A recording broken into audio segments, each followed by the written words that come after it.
Baik, selamat pagi untuk jemaat dan simpatisan sekalian yang saya kasih di dalam nama Tuhan kita Yesus Kristus. Selamat pagi. Bagaimana kabarnya pagi hari ini?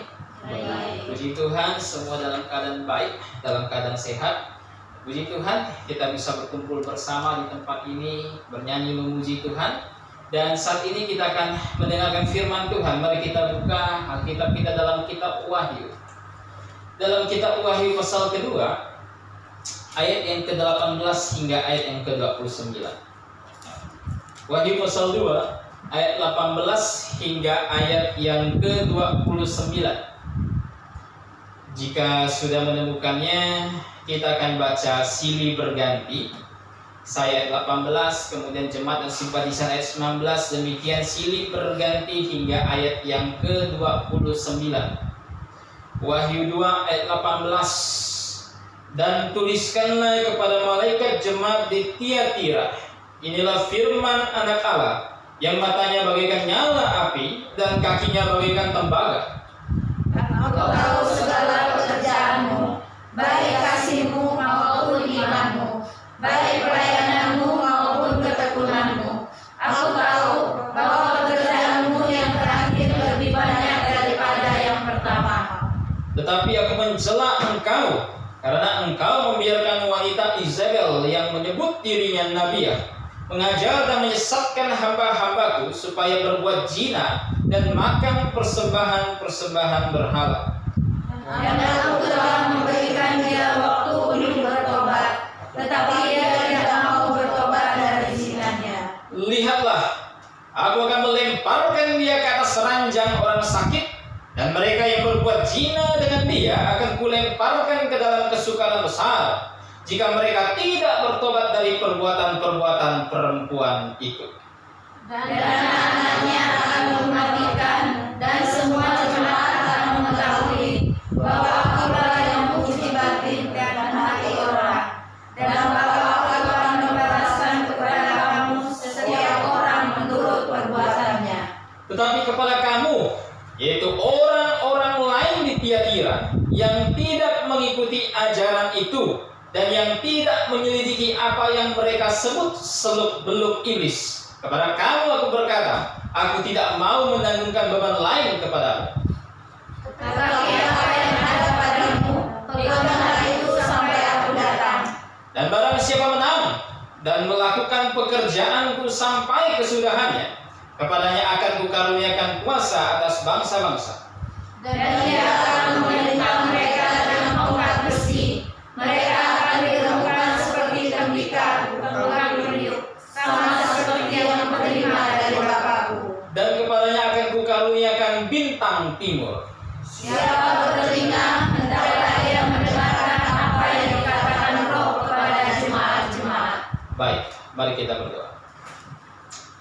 Bapa di dalam kerajaan sorga, terima kasih atas berkat-Mu. Kami semua dapat hadir dengan tubuh yang sehat. Kami semua dapat berkumpul bersama di dalam tubuh Tuhan kami Yesus Kristus GBI Pontianak untuk bernyanyi memuji nama-Mu dan untuk belajar firman-Mu. Bapa di sorga, kiranya Engkau menganugerahkan hikmat bagi kami, agar kami dapat mengerti apa yang telah kami baca, sehingga kami dapat semakin dewasa iman, kami semakin dewasa di dalam Tuhan kami Yesus Kristus, sehingga kami dapat menjalani hidup kami di dalam dunia ini, menjalaninya serupa dengan Tuhan kami, agar kami dapat bersaksi ke hadapan dunia bahwa Engkau hidup, bahwa Engkau adalah sumber dari berkat-berkat kasih karunia bagi orang-orang percaya. Terima kasih Bapa di sorga. Berkati juga pelayan-Mu yang menyampaikan firman-Mu, kiranya dapat menyampaikan sesuai dengan kehendak. Terima kasih Bapa, hanya di dalam nama Tuhan kami Yesus Kristus kami sudah berdoa dan mengucap syukur. Amin.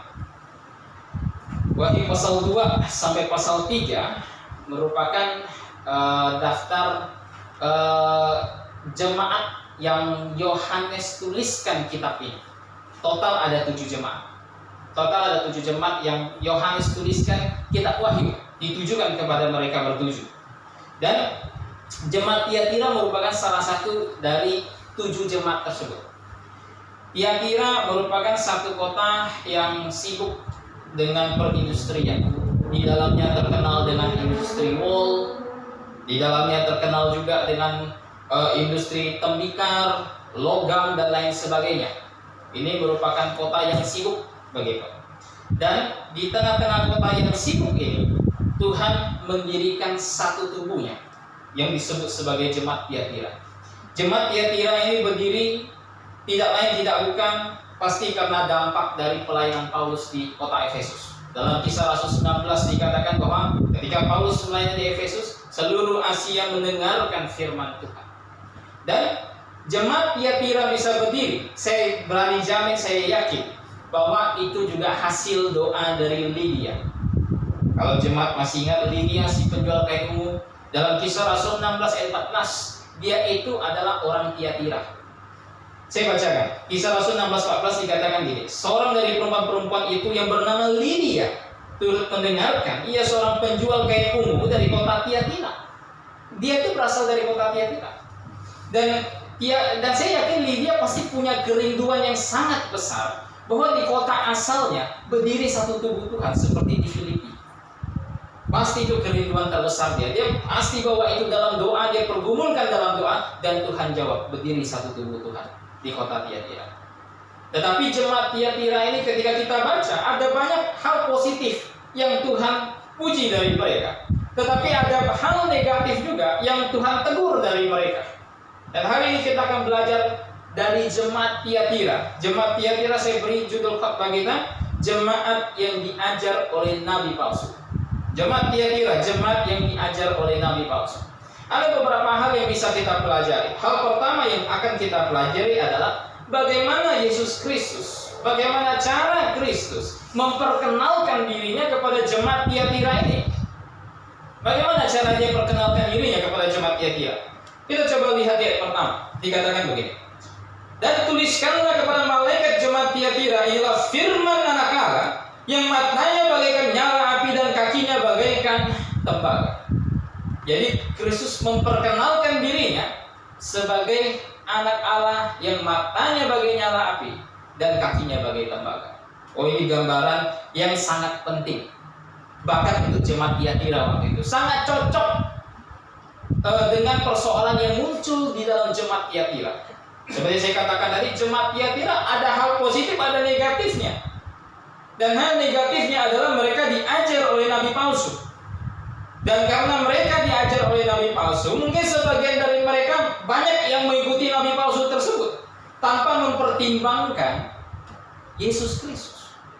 Tanpa mempertimbangkan Yesus Kristus. Sehingga Kristus memperkenalkan dirinya, matanya bagai nyala api. Mata bagai nyala api menggambarkan kemahatauan dari Yesus Kristus. Dia tahu segala sesuatu. Tidak ada hal yang tersembunyi yang tidak dapat dia ketahui. Segala perbuatan dari yang kecil sampai yang besar dia tahu. Segala pengajaran yang muncul dalam Jemaat Tiatira dia tahu. Semua yang mana penyesat, yang mana bukan, dia tahu itu semua. Begitu. Tidak ada yang tidak dia tahu karena dia maha tahu. Maka oleh sebab itu Tuhan lewat dengan cara dia memperkenalkan dirinya. Dia ingin memperingati Jemaat Tiatira untuk berhati-hati, untuk tidak sembarang menerima orang jadi guru, untuk tidak sembarang mempraktikkan segala doktrin yang mereka dengar. Kenapa? Karena Tuhan menguji itu semua. Karena Tuhan tahu segala sesuatu. Dia punya mata bagai nyala api. Nggak hanya mata, tapi dia punya kaki bagai kilap tembaga. Tembaga di dalam Alkitab menggambarkan penghakiman. Tembaga dalam Alkitab, sekali lagi saya katakan, menggambarkan penghakiman. Cocok dengan Jemaat Tiatira, jemaat yang dididik oleh nabi palsu. Kristus memperkenalkan dirinya untuk berhati-hati karena dia adalah Tuhan yang menghakimi. Dia tidak pernah memandang rendah kesalahan. Dia tidak pernah memandang rendah dosa. Dia tidak pernah memandang rendah pengajaran sesat. Berbeda dengan banyak gereja zaman sekarang yang amat menganggap enteng persoalan ini. Ada banyak gereja yang berusaha bergandengan tangan dengan gereja-gereja yang lain, tidak peduli pengajarannya berbeda. Mereka suka berkata bahwa bersatu di dalam hal-hal pokok, berbeda di dalam hal-hal yang sekunder, katanya. Tetapi hal-hal yang sekunder, yang mereka anggap sekunder, padahal itu pokok juga begitu. Tanpa memperdulikan pengajaran gereja satu, gereja yang lain, kok bisa beda, kita gandengan tangan saja, yang penting Injil diberitakan. Ini yang terjadi. Peringatan Kristus bahwa dia punya kaki bagai kilat tembaga masih berlaku hingga zaman sekarang. Karena banyak gereja zaman sekarang yang memiliki kesalahan mirip dengan jemaat Tiatira. Mereka harus sadar bahwa Tuhan adalah Tuhan yang siap menghakimi. Apapun yang mereka perbuat, begitu. Ketika seseorang bertobat dan percaya, bukan berarti status mereka yang sudah jadi anak Allah, kemudian mereka bisa bebas melakukan apapun. Tidak. Tuhan tidak pernah memandang rendah kesalahan sekecil apapun. Kesalahan tetap kesalahan. Sebelum kita bertobat dan percaya, kesalahan kekejian di mata Tuhan, dosa kekejian di mata Tuhan. Setelah saya bertobat pun, kesalahan, dosa tetap merupakan kekejian di hadapan Tuhan. Orang percaya harus memiliki rasa takut dan gentar di hadapan Tuhan. Harus punya ini. Harus punya rasa takut dan gentar ketika kita hidup di dalam dunia ini. Takut bahwa kita melanggar perintah Tuhan. Takut bahwa kita melakukan dosa. Ini harus dimiliki. Orang percaya harus sadar bahwa Tuhan punya waktu untuk menghakimi. Kakinya bagai kilat tembaga. Ini benar bagi orang yang sudah percaya. Benar juga bagi orang yang belum percaya. Sama. Bagi orang yang belum percaya juga sama. Bagi orang yang belum percaya, segala perbuatan mereka pun Tuhan tahu. Segala dosa yang mereka lakukan pun Tuhan tahu. Dan Tuhan akan meminta pertanggungan jawab dari apa yang mereka lakukan. Kenapa? Karena Tuhan adalah pribadi yang siap menghakimi. Kakinya bagai kilat tembaga. Maka oleh sebab itu jemaat sepanjang zaman, bukan hanya jemaat Tiatira waktu itu, bahkan sepanjang zaman harus berhati-hati. Bagaimana cara mereka hidup berjemaat, bagaimana cara mereka hidup sesama keluarga jemaat. Mereka harus pertimbangkan itu semua. Jangan sampai mereka ternyata melakukan sebuah kesalahan. Ketika kesalahan muncul, apa yang harus dilakukan? Yang harus dilakukan adalah mereka harus bertobat kembali kepada Tuhan. Itu nanti akan kita bahas di ayat berikutnya. Akan kita bahas di ayat berikutnya. Jadi kita lihat, yang pertama, Kristus memperkenalkan dirinya dengan mata bagai nyala api dan kaki bagai kilat tembaga. Hal kedua yang ingin saya ajak kita belajar, bukan hanya bagaimana cara Kristus perkenalkan diri, tapi hal yang kedua, apa pujian Kristus untuk jemaat Tiatira? Apa pujian Kristus terhadap jemaat Tiatira? Tadi saya katakan ada hal positif dari jemaat ini yang patut kita lihat. Apa yang Tuhan puji? Kita lihat ayat 19, dikatakan begini. Aku tahu segala pekerjaanmu, baik kasihmu maupun imanmu, baik pelayananmu maupun ketekunanmu. Aku tahu bahwa pekerjaanmu yang terakhir lebih banyak daripada yang pertama. Jadi apa yang Yesus puji? Yang Yesus puji dari jemaat ini, pertama yang Yesus puji adalah pekerjaan dan kepelayanan mereka. Pekerjaan dan kepelayanan mereka. Oh, Yesus terhibur dengan apa yang mereka lakukan. Bahkan Yesus katakan bahwa pekerjaan mereka yang terakhir itu lebih baik dibandingkan yang pertama. Melebihi dari yang pertama. Beda dengan jemaat Efesus. Dalam Wahyu pasal 2 ayat 1-8, Tuhan berbicara kepada jemaat Efesus. Tuhan tegur mereka. Kenapa? Karena mereka meninggalkan kasih mereka yang mula-mula. Kasih mereka yang mula-mula lebih baik dibandingkan kasih mereka yang belakangan. Tuhan tegur jemaat Efesus. Tapi jemaat Tiatira berbeda. Pekerjaan mereka yang terakhir lebih bagus, lebih dewasa dibandingkan yang pertama. Oh, Yesus sangat terhibur. Jemaat Tiatira adalah orang-orang yang telah mendengar Injil. Mereka tahu bahwa keselamatan bukan lewat pekerjaan. Mereka tahu itu. Mereka tahu. Tetapi ketika kita diselamatkan, Kita diselamatkan itu untuk melakukan sebuah pekerjaan. Kita tidak diselamatkan oleh pekerjaan, tapi kita diselamatkan untuk melakukan pekerjaan. Ini beda. Pekerjaan tidak punya dampak apapun untuk keselamatan jiwa kita. Tidak ada. Pekerjaan baik saya, perbuatan baik saya tak bisa menyelamatkan jiwa saya. Tidak bisa. Saya hanya bisa diselamatkan dengan bergantung kepada pekerjaan Yesus Kristus. Pekerjaan saya tidak bisa menyelamatkan saya. Saya bergantung kepada apa yang Kristus kerjakan. Di mana? Di tiang salib. Itulah kasih karunia Tuhan. Tidak ada tambahan apapun yang dapat kita berikan untuk menambahkan nilai kasih karunia tersebut. Tidak ada. Tidak ada. Kita murni diselamatkan karena kasih karunia oleh iman. Tetapi ketika saya diselamatkan untuk melakukan sesuatu. Saya bukan diselamatkan untuk nggak ngapa-ngapain. Diselamatkan untuk menikmati hidup ini. Diselamatkan untuk hidup sesuka saya. Tidak, kita diselamatkan untuk melakukan sesuatu. Ada banyak hal penting yang Tuhan persiapkan bagi kita untuk kita kerjakan ketika kita sudah diselamatkan. Itulah yang diringkas Paulus dalam Efesus pasal 2 ayat 10. Bahwa kita diselamatkan untuk melakukan pekerjaan baik di hadapan Tuhan. Kita diselamatkan untuk melakukan kehendak dari Tuhan. Maka oleh sebab itu, di dalam sebuah jemaat bukan menjadi tempat berkumpulnya orang-orang yang tidak mau bekerja untuk Tuhan.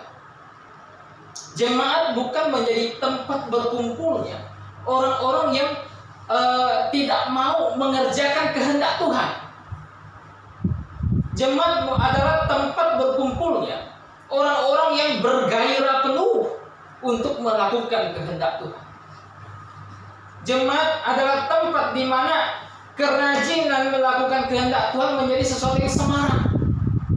Itu jemaat. Kita tidak bisa hanya duduk tinggal diam, menikmati apa yang orang lain kerjakan, menikmati pelayanan yang dilakukan oleh orang lain. Setiap kita semua memiliki tanggung jawabnya masing-masing. Tidak heran Tuhan menggambarkan jemaat itu sebagai tubuh. Ini merupakan salah satu gelar dari jemaat. Tubuh Tuhan. Kepalanya Kristus. Kita tubuh. Yang namanya tubuh bisa beroperasi dengan baik. Normalnya yang memiliki semua bagian yang dapat berfungsi. Tangannya bisa berfungsi, kakinya bisa berfungsi, organnya bisa berfungsi. Kalau ini bisa berfungsi normal, maka tubuh bisa bergerak dengan sebagaimana semestinya. Kalau nggak normal, repot. Pengen jalan, otak perintahkan jalan, kepala perintahkan jalan, kakinya nggak mau. Nggak bisa. Saya kemarin beberapa minggu yang lalu pas bawa Ibu Betty pergi check up kakinya yang patah, ketemu satu perawat muda. Dia kerja di satu puskesmas di daerah mana sih lupa, pedalaman pokoknya. Mengalami kecelakaan. Tulang punggungnya itu patah 3 ruas, ingat saya dia bilang, patah 3 ruas. Dan dia bisa sembuh, tapi sembuhnya hanya di kursi roda.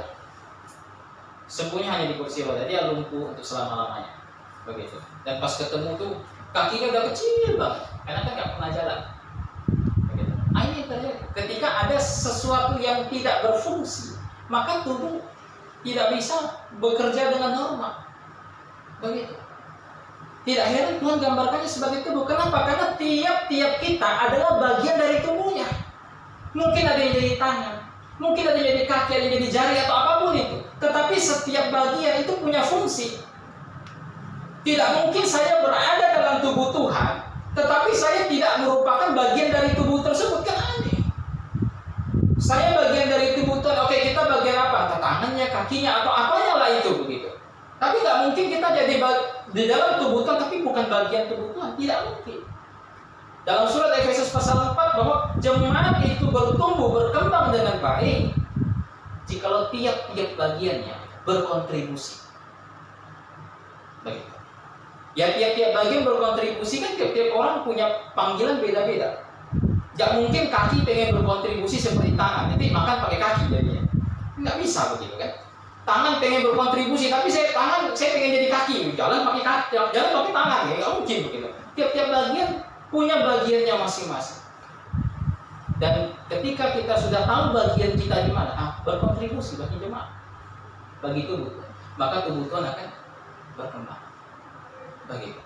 Jadi jemaat Tiatira melakukannya dengan sangat baik. Bahkan katanya pekerjaan mereka yang terakhir lebih mantap, lebih dewasa, kata Tuhan kepada jemaat Tiatira. Nah, ini yang Tuhan mau kepada semua jemaat sepanjang zaman, bahwa pekerjaan yang muncul di awal ketika tubuh Tuhan berdiri akan terus menanjak. Seperti moto kuburaya kan, moto kuburaya kan menanjak begitu. Semakin menanjak, jangan nanjak, turunnya nggak bangun-bangun lagi, itu repot. Jadi Tuhan puji pekerjaan mereka. Enggak hanya pekerjaannya, Tuhan puji iman mereka, kasih mereka, dan ketekunan mereka. Tadi kita sudah baca dari ayat 19. Iman mereka, kasih mereka, ketekunan mereka. 3 hal ini Yohanes gandeng satu, begitu. Dan ketiga hal ini dipuji Tuhan kepada jemaat Tiatira. Ternyata Tuhan juga pernah puji kepada jemaat yang lain. Di dalam surat Paulus kepada jemaat Tesalonika, dalam 1 Tesalonika 1 ayat 3, Tuhan pernah memuji jemaat Tesalonika juga. Karena apa? Karena pekerjaan iman mereka, karena usaha kasih mereka, dan karena ketekunan pengharapan mereka. Jadi Tuhan pernah puji jemaat Tesalonika, Tuhan puji juga jemaat Tiatira karena ketiga hal ini: iman, pengharapan, dan kasih mereka. Walaupun nanti kalau kita pelajari ada sebagian yang akhirnya diajar nabi palsu dan ikut nabi palsu, begitu. Dan mungkin ada sebagian yang nggak lahir baru, yang mungkin hanya kursus KTP menjadi anak buahnya nabi palsu. Tetapi tidak dapat dipungkiri bahwa ada sebagian jemaat Tiatira yang punya iman murni, yang punya iman yang betul-betul sudah diselamatkan, betul-betul sudah lahir baru. Yang Paulus deskripsikan kepada jemaat Tesalonika bahwa mereka telah berbalik dari berhala-berhala kepada Allah yang hidup. Mereka telah membuahkan sebuah bukti nyata dari iman mereka. Ini yang Yohanes puji terhadap jemaat Tiatira. Kasih mereka tidak hanya kepada Tuhan mereka, tetapi kepada sesama mereka. Ini yang Tuhan puji, dan ketekunan mereka. Mungkin mereka mengalami penganiayaan, mungkin, tetapi mereka tetap tabah menghadapinya sambil menanti Tuhan datang kembali. Tuhan puji itu dari jemaat Tiatira. Itu hal yang Tuhan puji. Nah, sekarang hal ketiga yang kita pelajari dari jemaat Tiatira. Sudah kita lihat bagaimana cara Tuhan kasih kenal dirinya, perkenalkan dirinya. Kita sudah lihat pujian Tuhan kepada jemaat Tiatira. Sekarang kita lihat teguran Tuhan kepada jemaat ini. Apa teguran Tuhan? Apa keberatan Tuhan terhadap jemaat Tiatira? Coba kita baca dari ayat yang ke-20 sampai ayat yang ke-23. Apa keberatan Tuhan? Dikatakan begini: tetapi aku mencela engkau karena engkau membiarkan wanita Izebel yang menyebut dirinya nabiah mengajar dan menyesatkan hamba-hambaku supaya berbuat zina dan makan persembahan-persembahan berhala. Dan aku telah memberikan dia waktu untuk bertobat, tetapi ia tidak mau bertobat dari zina. Lihatlah, aku akan melemparkan dia ke atas ranjang orang sakit, dan mereka yang berbuat zina dengan dia akan kulemparkan ke dalam kesukaran besar, jika mereka tidak bertobat dari perbuatan-perbuatan perempuan itu. Dan anak-anaknya akan kumatikan, dan semua jemaat akan mengetahui bahwa akulah yang menguji batin dan hati orang, dan bahwa aku akan membalaskan kepada kamu setiap orang menurut perbuatannya. Jadi apa keberatan Tuhan terhadap jemaat Tiatira? Keberatannya adalah mereka mengizinkan seorang pengajar palsu, seorang nabi palsu untuk mengajar di tengah-tengah jemaat. Yohanes memperkenalkan dirinya, memperkenalkan si guru palsu. Dia perkenalkan si guru palsu ini dengan nama Izebel. Wah, ini nama yang gak asing. Nama ini pernah muncul di dalam kitab Raja-Raja. Ini istrinya Ahab di kitab Raja-Raja. Di kitab Raja-Raja, Izebel itu istrinya Ahab. Dan Izebel itu punya punya pengaruh yang cukup kuat. Bahkan pengaruh yang membawa Ahab dan Israel itu menyembah berhala. Izebel itu wanita pembawa pengaruh buruk, begitu. Dan di tempat ini Tuhan sebut Izebel. Ya, kita nggak tahu lah nabi palsu ini seorang wanita. Nabi palsu ini namanya betul-betul Izebel kan? Atau ini hanya sebutan yang Tuhan kasih itu dia? Bisa jadi benar nama dia Izebel, bisa jadi. Bisa jadi itu hanya sebutan. Kita nggak tahu persis. Tetapi Tuhan menyebut dia sebagai Izebel. Dan yang paling penting, dia orang yang mengaku sebagai nabi, orang yang mengaku-ngaku sebagai utusannya Tuhan, begitu. Dan yang paling parah lagi, dia wanita yang mengajar di tengah-tengah jemaat, yang merusak jemaat lewat pengajaran sesat. Sebelum kita belajar lebih lanjut, ada beberapa hal yang perlu kita tekankan, yang perlu kita garis bawahi, yang perlu kita luruskan terlebih dahulu. Karena penyesatnya ini wanita, ngaku nabi ya, namanya Izebel.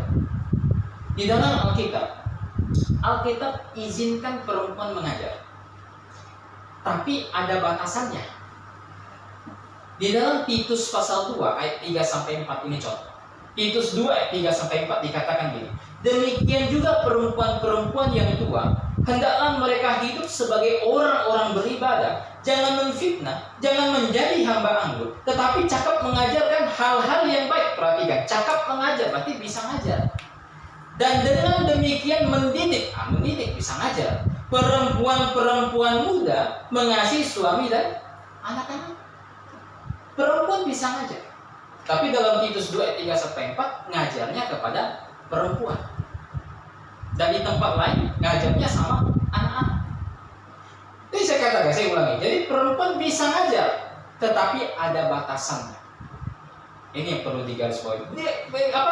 GBI sama sekali tidak pernah mengajarkan perempuan tak boleh ngajar sama sekali, enggak. Perempuan bisa ngajar, tapi ada batasannya. Batasannya adalah kepada siapa yang dia ajar.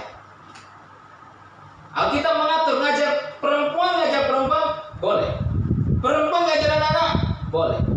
Tapi yang tidak bisa adalah perempuan mengajar laki-laki yang sudah dewasa di dalam perkumpulan jemaat. Ini yang tidak bisa. Makanya Tuhan kasih beberapa ayat untuk mendukung klaim ini. Contoh 1 Timotius 2 ayat 11-14. Saya bacakan. 1 Timotius 2 ayat 11-14. Seharusnya perempuan berdiam diri, suruh diam nih katanya, dan menerima ajaran dengan patuh. Aku tidak mengizinkan perempuan mengajar dan juga tidak mengizinkannya memerintah laki-laki. Hendaklah ia berdiam diri, karena Adam yang pertama dijadikan, kemudian barulah Hawa. Lagi pula bukan Adam yang tergoda, melainkan perempuan itulah yang tergoda dan jatuh ke dalam dosa. Jadi ada batasannya. Perempuan tidak bisa mengajar laki-laki yang sudah dewasa di dalam perkumpulan jemaat. Ada sebagian orang Kristen yang dengan gagah perkasanya berkata, kalau kita percaya itu, kita tidak ngerti konteks. Bawa-bawa konteks dia. Kita tidak mengerti konteks. Ini orang yang ngomong konteks, dia sendiri yang tak ngerti konteks. Sebagian berkata bahwa ketika Paulus tulis ini hanya berlaku pada zamannya Paulus. Kenapa? Alasannya banyak, entah perempuan tak belum sekolah waktu itu atau apalah, perbedaan budaya lah, apalah begitu. Berpikir bahwa itu hanya berlaku di abad pertama. Tetapi kalau kita lihat di dalam 1 Timotius 2 ayat 11-14, alasan Tuhan mengatur ini bahwa perempuan tidak bisa mengajar laki-laki dewasa di dalam jemaat adalah karena Adam dan Hawa. Bukan karena sekolah, bukan karena budaya. Begitu. Ini karena persoalan Adam dan Hawa, persoalan penciptaan. Adam diciptakan sebagai pemimpin. Begitu. Hawa diciptakan sebagai penolong. Dan karena urusan inilah, Tuhan tidak mengizinkan perempuan memerintah atau mengajar laki-laki dalam jemaat.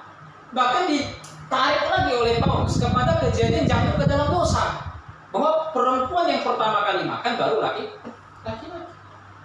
Jadi Paulus menarik alasan bukan karena perempuan belum sekolah pada waktu itu, perbedaan budaya, bukan, tapi karena Adam dan Hawa.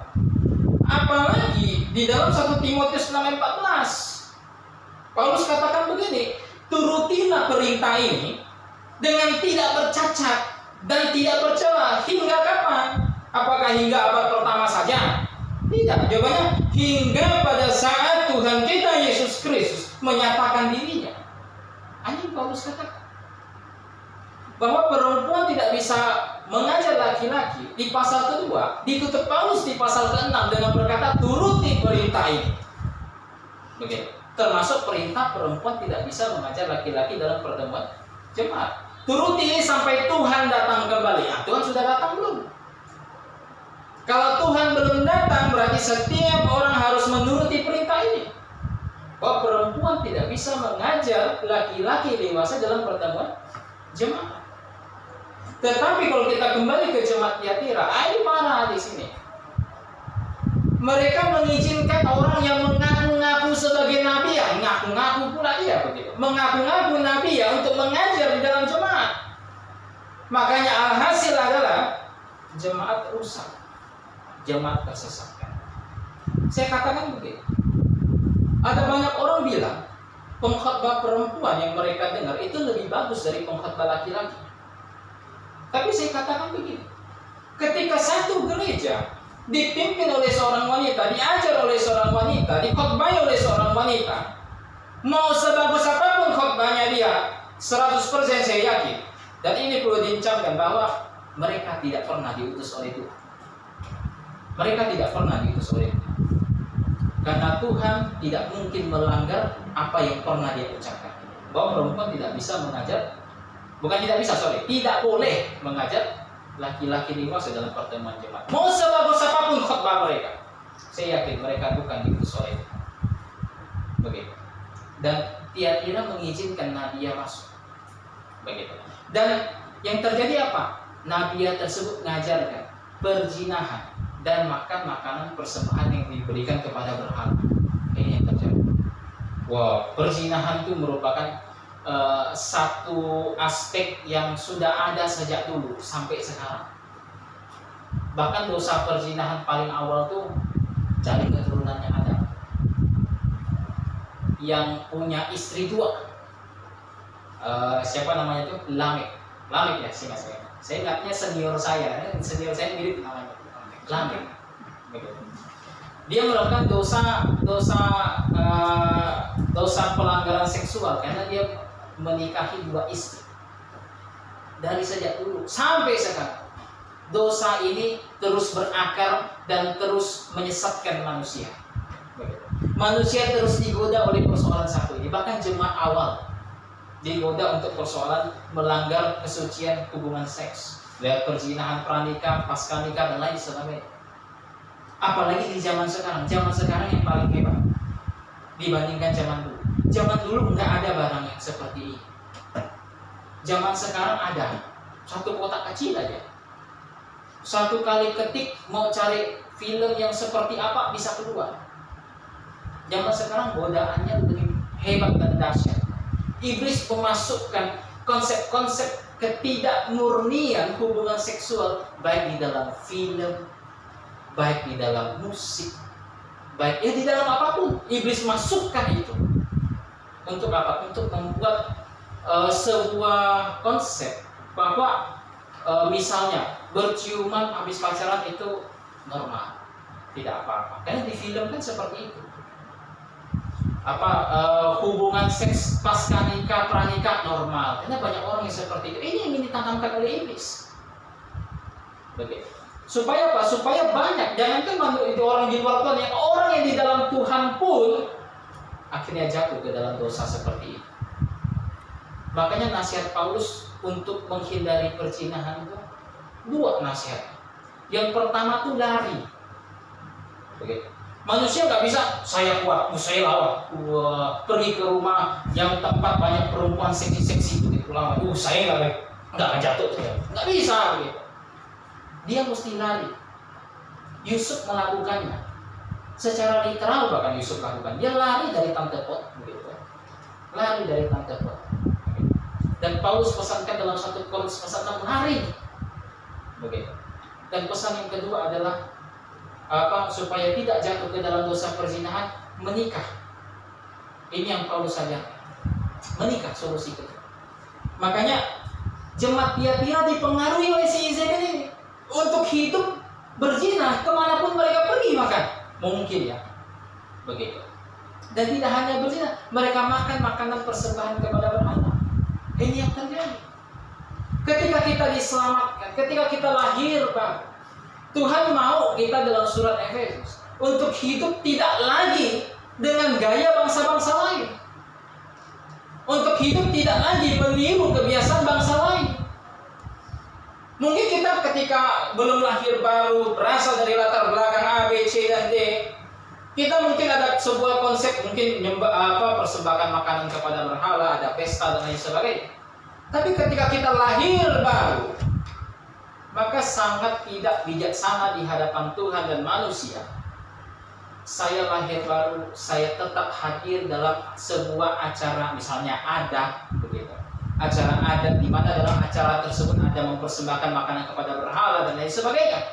Saya hadir di tengah-tengah situ, saya mengikuti acara tersebut dan saya berkata, saya kan cuma ngikut, yang penting nggak beriman. Itu pernah saya ketemu orang macam begitu. Ikut tapi nggak beriman, tetap salah. Tetap salah.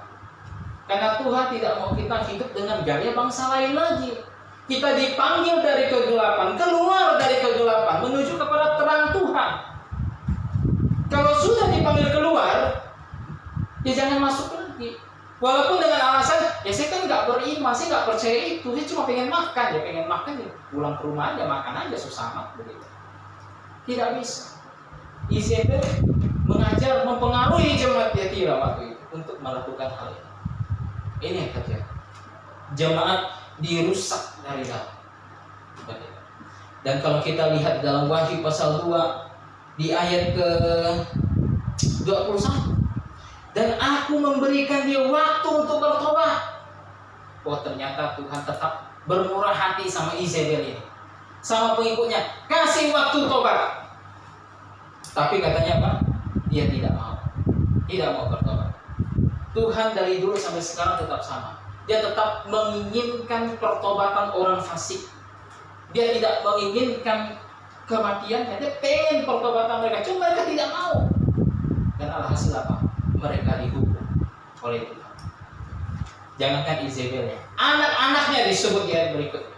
Anak-anaknya mungkin itu mengacu kepada pengikutnya.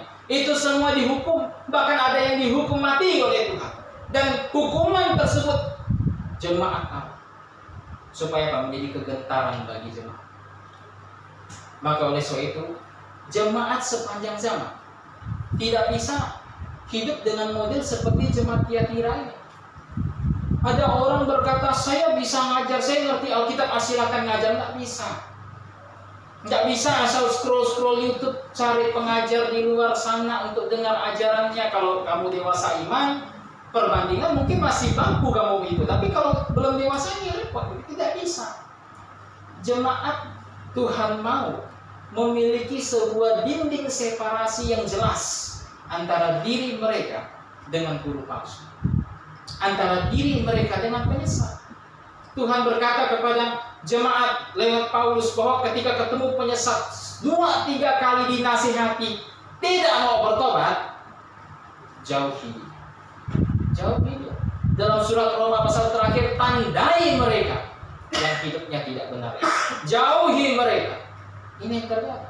Tuhan ingin pemisahan yang sangat jelas, sehingga apa? Jemaat tetap terjaga kemurnian. Jemaat tetap terjaga kekudusannya di hadapan Tuhan. Begitu. Jika jemaat membuka pintunya lebar-lebar, siapapun boleh masuk untuk mengajar di dalam jemaat tersebut tanpa memperdulikan lagi doktrin dan lain sebagainya, maka jemaat perlahan-lahan akan mulai berbelok, menyimpang dari jalannya Tuhan. Ini yang terjadi. Begitu. Maka oleh sebab itu ketika mungkin suatu saat akan terjadi di jemaat mana, Tuhan nasihati apa? Bertobat. Ini yang dia kasih tahu kepada Izebel. Tobat, Tuhan kasih rentang waktu. Walaupun rentang waktunya kita tidak tahu seberapa panjang, tapi Tuhan suruh mereka bertobat. Jika tidak, Tuhan akan, dan hukuman Tuhan itu nyata. Begitu. Itu hal ketiga dan hal terakhir yang kita pelajari pada hari ini. Tadi kita sudah lihat bahkan hingga sampai kepada keberatan Tuhan. Dan hal terakhir ini saya ajak kita pelajari apa yang Tuhan janjikan bagi mereka yang tidak terpengaruh dengan Izebel, bagi mereka yang menang atas semua godaan. Apa yang Tuhan janjikan? Kita lihat mulai dari ayat yang ke-24 sampai 29. Ini yang Tuhan janjikan. Walaupun kita nggak akan mungkin bahas semua. Tetapi kepada kamu, yaitu orang-orang lain di Tiatira yang tidak mengikuti ajaran itu dan yang tidak menyelidiki apa yang mereka sebut seluk-beluk iblis, kepada kamu aku berkata, aku tidak mau menanggungkan beban lain kepadamu, tetapi apa yang ada padamu, peganglah itu sampai aku datang. Dan barang siapa menang dan melakukan pekerjaanku sampai kesudahannya, kepadanya akan kukaruniakan kuasa atas bangsa-bangsa. Dan ia akan memerintah mereka dengan tongkat besi. Mereka akan diremukkan seperti tembikar tukang periuk, sama seperti yang kuterima dari Bapa. Dan kepadanya akan kukaruniakan bintang timur. Siapa bertelinga, hendaklah ia mendengarkan apa yang dikatakan Roh kepada jemaat-jemaat. Wow. Walaupun sebagian ikut Izebel, kata Tuhan, ada sebagian orang lain di Tiatira yang tidak ikut. Ada sebagian yang tetap teguh iman. Dan kepada mereka Tuhan membuat sebuah perjanjian. Kepada mereka yang katanya tidak mengikuti ajaran Izebel dan tidak menyelidiki seluk-beluk ajaran Izebel yang Tuhan sebut sebagai ajaran iblis.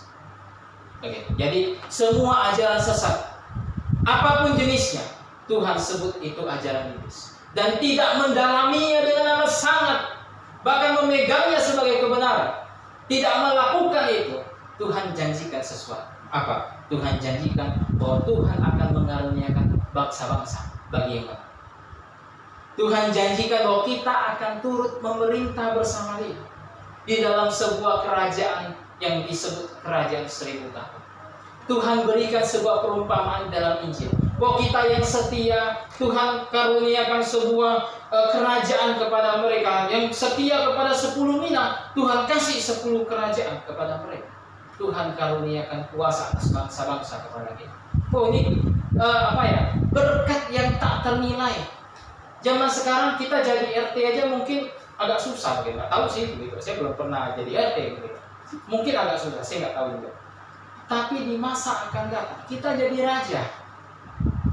Kita memerintah orang-orang yang masuk ke dalam kerajaan tersebut, yang keluar hidup-hidup dari masa kesusahan besar. Dan pada waktu itu kita akan memerintah seperti yang Kristus lakukan dengan menggunakan tongkat besi. Ini kan yang Tuhan janjikan kepada Kristus. Kristus janjikan juga kepada kita dengan tongkat besi. Bagaimana? Dan pada waktu itu kita akan menjadi pemerintah sekaligus orang yang mungkin mengatur pada waktu itu. Jika ada yang tak bertobat dan percaya, mungkin akan dihukum oleh kita begitu, mungkin dihukum mati. Dalam Yesaya dikatakan bahwa hidup orang panjang semua di situ, tapi kalau yang hidupnya hanya 100 tahun meninggal, itu kena kutuk.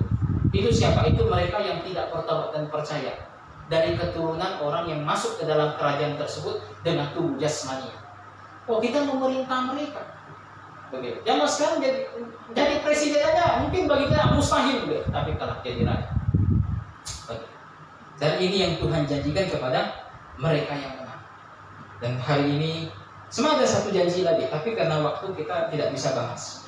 Dan hari ini kita belajar tentang jemaat Tiatira, jemaat yang diajar oleh Nabi palsu. Kita sudah lihat bagaimana Tuhan memperkenalkan diri, bagaimana Tuhan memuji mereka, bagaimana Tuhan menegur mereka, dan apa yang Tuhan janjikan bagi mereka.